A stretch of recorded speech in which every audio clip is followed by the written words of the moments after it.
তোমার পাগলি। সারাদিন খুব ধকল গেছে অর্কর। প্রচণ্ড গরম ছিল সারাটা সকাল। গায়ে জামাটাও ঘামে ভিজে গেছে। দুপুরে হঠাৎ একটু ঝোড়ো হওয়ায় যেন প্রাণটা জুড়িয়ে গেল। বাস স্ট্যান্ডে দাঁড়িয়ে অপেক্ষা করছিল অর্ক, কিন্তু বাসের দেখা নেই। ধপাস করে বসে পড়ল বাস স্ট্যান্ডের শেডের নিচে একটা বেঞ্চের ওপর। প্রাণটা যেন জুড়িয়ে গেল মিষ্টি শীতল বাতাসে। কিন্তু বাসের হর্নের আওয়াজ পেয়ে উঠে দাঁড়াতে হলো। কলকাতার একটা নামকরা আইটি কোম্পানিতে কাজ করে অর্ক। বয়স 28, অপূর্ণ, ছিপছিপে গড়ন, লম্বা, ফর্সা, মাথা ভর্তি একরাশ চুল, মুখটা একটু গম্ভীর। এমনিতে খুব মিশুকে। আজ খুব খুশি অর্ক, কারণ বাসে উঠেই দেখল জানালার ধারে একটাই সিট ফাঁকা আছে। অন্য দিন ফিরতে হয় ঝুলতে ঝুলতে, তাও ভালো করে পা রাখা যায় না বাসের পাদানিতে। বাসে উঠে বসা মাত্রই চোখ বুজে সিটে হেলান দিয়ে শুয়ে পড়ল অর্ক। প্লিজ আমাকে একটু হেল্প করবেন। অর্ক চোখ খুলে দেখল। হ্যাঁ বলুন, কিভাবে আপনাকে সাহায্য করতে পারি? মুখটা গোমরা করেই জিজ্ঞাসা করল অর্ক। অর্কর এমন কর্কশ কথা শুনেই বর্ষা খুব অস্বস্তিতে পড়ল। কোনো কথা না বলে চুপ করে গেল। কি হলো, কিছু তো বলুন। আপনি এভাবে স্ট্যাচু হয়ে গেলে আমি আপনাকে কিভাবে হেল্প করব? বর্ষা, না মানে আপনি কোথায় নামবেন? অর্ক, কি ব্যাপার বলুন তো। কেন, আমি বাসে ওঠায় আপনার কি কোনো অসুবিধা হচ্ছে? এমন একটা অবান্তর প্রশ্নে একটু ঘাবড়ে গেল বর্ষা। আমতা আমতা করে কিছু বলতে গিয়েও থেমে গেল বর্ষা। অর্ক ততক্ষণে আবার হেলান দিয়ে চোখ বুজে শুয়ে পড়ল, উত্তরের অপেক্ষা না করে। বর্ষা আবার একবার ফোনের সুইচ অন করার জন্য গায়ের জোরে পাওয়ার বাটনটা চেপে ধরল, কিন্তু কোনো লাভ হলো না। বাস ছুটছে হু হু শব্দে। ওহ কি যে জ্বালা! কি করবে কিছুই ঠিক করতে পারছিল না সে। অগত্যা আবার ডাকতে হলো অর্ককে, কিন্তু অর্ক এতক্ষণে ঘুমের দেশে। বর্ষার কোনো কথা তার কানে গেল না।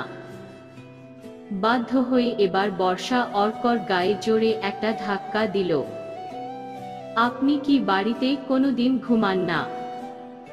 বলি বাসে উঠেই এত ঘুম কারো আসে কি করে? কেন, বাসে উঠে ঘুমাতে গেলেও কি আপনার পারমিশন নিতে হবে? আপনি যদি আমাকে একটু সাহায্য করতেন। আচ্ছা, আপনার সমস্যাটা কোথায় বলুন তো? একবার ইংরেজি, একবার বাংলা। আপনার সমস্যাটা কি আমায় না বললে আমি আপনাকে কিভাবে সাহায্য করব? একটু মৃদু হেসে জবাব দিল অর্ক। বর্ষা আর দেরি না করে বলেই দিল, যদি আপনার ফোনটা একটু দেন, বাড়িতে একটা কল করি। আসলে আমার ফোনটা সুইচ অফ হয়ে গেছে। সেটা তো বললেই হতো। এত ইংরেজি বাংলা সাহায্য হেল্প করার কি আছে? ফোনটা হাতে নিয়ে ভাবতে থাকে বর্ষা। ভালো একটা মুখ গোমরা হনুমানের কাছে হেল্প চাইতে হলো। এটা একটা মানুষ না মেশিন, কে জানে। ফোনটাও ঠিক তেমনি, এখনই সুইচ অফ হতে হলো। খোলা জানলা দিয়ে ছুটে আসছে ঠান্ডা বাতাস, আর সাথে সাথে জলের ঝাপটা। হঠাৎ মুষলধারে বৃষ্টি আর ঘন ঘন বিদ্যুতের আওয়াজে চমকে উঠছে বর্ষা। জানালার গ্লাসটা নামানোর চেষ্টা করে বর্ষা, কিন্তু পারল না। অর্ক গ্লাসটা নামিয়ে দেওয়ার জন্য জোরে টান দিল, কিন্তু পারল না। টানতে গিয়ে উল্টে পড়ল বর্ষার গায়ে। দুজনেই অচেনা স্পর্শে শিউরে উঠল আর তাকিয়ে রইল দুজনের দিকে। টিক টিক আওয়াজ করে ফোনটা কেটে গেল। বারবার ট্রাই করেও কোনো লাভ হলো না।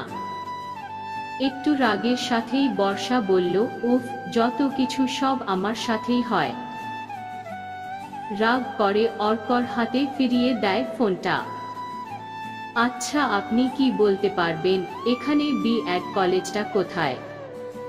আর বেশি দেরি নেই, আর মাত্র 3টে স্টপেজ পরে। থ্যাঙ্কস, আপনি যদি একটু নামার আগে বলে দেন খুব ভালো হয়। আসলে আমি এই প্রথমবার এই দিকে এসেছি। বাবা আমাকে স্টপেজের নামটা বলেছিলেন, কিন্তু আমি ভুলে গেছি। ঠিক আছে। বাস এসে যায়। বর্ষার নামার সময় হয়, কিন্তু বৃষ্টি আর থামে না। মুষলধারে বৃষ্টি পড়ছে, আর মাঝে মাঝে বিদ্যুতের ঝলক। কিন্তু ঠিক আজই বর্ষার কাছে ছাতা নেই। অগত্যা বৃষ্টিতে ভিজতে ভিজতেই নেমে পড়ে। মাথার উপর কেউ যেন ছাতা বাড়িয়ে ধরল। কিন্তু কে? মুখ ফিরিয়ে দেখে অর্ক। অবাক হয় বর্ষা, কিন্তু আপত্তি করে না। বৃষ্টি ভেজা শরীরের হালকা স্পর্শে শিহরিত হয় দুজনেই। হাঁটতে হাঁটতে পরিচয় হয় দুজনের। বর্ষা জানতে পারে বি.এড কলেজের কাছেই অর্কর বাড়ি। রাতে ঘুমাতে গিয়ে বারবার ভেসে উঠছিল বর্ষার মুখটা। বেশ মিষ্টি মুখটা। টানা টানা, ভাসা ভাসা দুটো নীল নীল চোখ, ফর্সা টোল পড়া গালের মিষ্টি হাসি। রোগা একহারা চেহারা। লাল কুর্তিতে ওকে খুব সুন্দর লাগছিল। বর্ষার ছবি দাগ কাটে অর্কর মনের গভীরে। নিজের অজান্তেই কখন যেন সে ভালোবেসে ফেলেছে বর্ষাকে। রাতের খাওয়া সেরে অর্ক ঘুমাতে গেল, কিন্তু ঘুম এলো না। আজ তার মনটা যেন কেমন কেমন করছে। বারবার কেন ভেসে উঠছে বর্ষার মুখটা। হঠাৎ ফোনের স্ক্রিনে আলো জ্বলে ওঠে। ফোনটা হাতে তুলে নেয় অর্ক। নাম্বারটা অচেনা লাগছে। রিসিভ করে কলটা। হ্যালো, আপনাকে খুব মিস করছি। কে বলছেন? একটু ইতস্তত করে প্রশ্ন করে অর্ক। ভুলে গেলেন? ঘুমন্ত বাস ম্যান। আমি বর্ষা।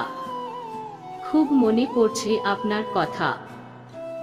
আর হ্যাঁ, আপনার ছাতাটা কিন্তু আমার কাছে। পরে নিয়ে নেবেন। শুধু ছাতাটাই দেবেন? একটু হেসে প্রশ্ন করে অর্ক। আর কি চাই বলুন? মিষ্টি হাসে বর্ষা। অর্ক আর নিজেকে ঠিক রাখতে পারল না। মনের ভেতরটা কেমন যেন তোলপাড় করছিল বর্ষার কথা ভেবে। দু চোখ বুজে বোকার মতো বলে উঠল, আপনাকে। একটা দুষ্টু মিষ্টি হাসির ঝলক শোনা গেল উল্টো দিক থেকে, সাথে একটা শব্দ, পাগল। খুব লজ্জা পেল অর্ক। জীবনে এই প্রথম সে কাউকে এমন সহজ করে প্রেম নিবেদন করল। কিন্তু বর্ষা কি বোঝালো? কিছুই সে বুঝে উঠতে পারল না। ভাবতে ভাবতে দু চোখ ঘুমে বুজে আসে অর্কর। হঠাৎ একটা হোয়াটসঅ্যাপ মেসেজ আসার শব্দ কানে আসে অর্কর। নেট অন করাই ছিল। ফোনটা হাতে নিয়ে মেসেজ অন করতেই, তোমার পাগলি। শুভরাত্রি। সমাপ্ত।